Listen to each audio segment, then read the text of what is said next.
Familiares del ganadero secuestrado Félix Urbieta emitieron un comunicado implorando una prueba de vida. Piden a sus captores comunicarse con la familia, dándoles alguna información o petición de liberación que les pueda ser útil. Mencionan que de parte de la familia Urbieta están procurando conseguir los $350.000 exigidos para la liberación, pero que no es sencillo para ellos.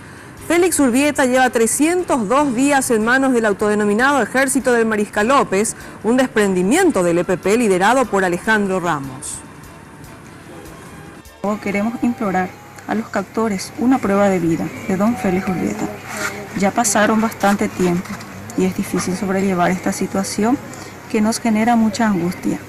Y a toda la comunidad pedimos a Dios y a los captores alguna información o petición que nos pueda hacer llegar.